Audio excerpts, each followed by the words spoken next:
I recently lost my job. How should I budget my money until I have a steady income again?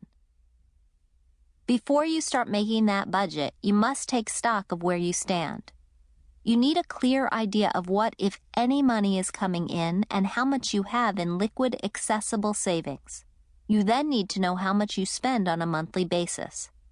Your spending gets divided into two categories: fixed expenses, which would include items such as mortgage or rent, student loan, and minimum payments on credit card bills, car payment, insurance, communication, cell phone, internet service provider, gym, utilities, and child support. Variable expenses are the other category. They include the money you spend eating out, on clothing, and on entertainment. Even groceries are a variable expense, as you can always find ways to save money with coupons or generic brands. Look over your bank statements as well as your credit and debit card usage from the last month or two. Pay attention to how much cash you've been pulling out of the ATM on a monthly basis. This will give you some indication of where your money has been going.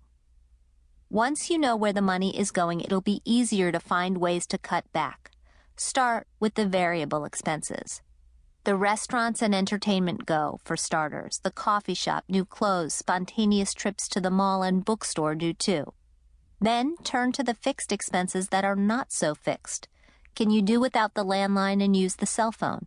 Can you do without cable and watch TV on the internet? Finally, look at the interest rates you're paying on your pre-existing debts. Are they as low as they can be? If you haven't tried negotiating a better deal, do it now before your creditors realize you're out of work. What if you're still low on money? Desperate times call for desperate measures, as they say, and that could mean getting rid of the extra car, moving to a more affordable apartment if you rent, even renting out the room over the garage. You almost certainly want to be cutting back at the grocery store and clipping coupons whenever you can. Bottom line, you have to get creative to make the money last as long as possible. You can and you should negotiate your severance package as well, and the best time to do that is before you leave the office.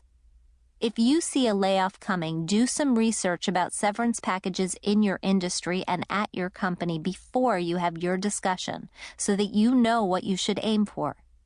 Your employer might even expect you to negotiate, so ready your case. And if more money doesn't seem forthcoming, ask for other considerations. Use of the office for the rest of the money, the ability to keep the company laptop, an extension of health benefits.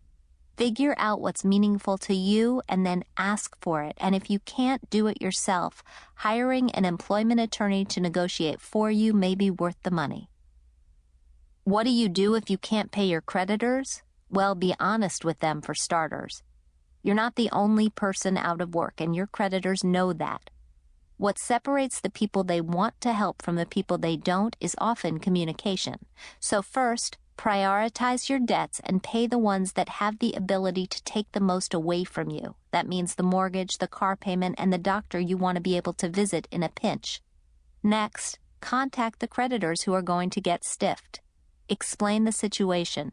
Be careful to point out the situation is temporary. They may be willing to help, either by negotiating a lower monthly payment or, in cases of extreme credit card debt, settling for an amount that is less than the total amount due. But you need to initiate the talks. If you wait for the phone to start ringing or the letters to come, it may be too late. And you should absolutely positively collect unemployment.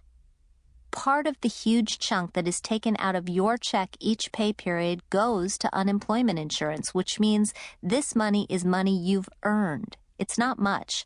The average is $292 a week, according to the Department of Labor. But if you've paid into the system, it's your due. Your first order of business, in fact, when you're laid off, is to head to your local unemployment office, because it can take a few weeks for payments to kick in. Question 113. For years, I've been a stay-at-home parent. I'm now ready to re-enter the workforce. I'd prefer a flexible schedule, but I'll do whatever it takes. Do you have any suggestions? Call a family meeting, gather everyone around the table, and hash it out. Talk about how you can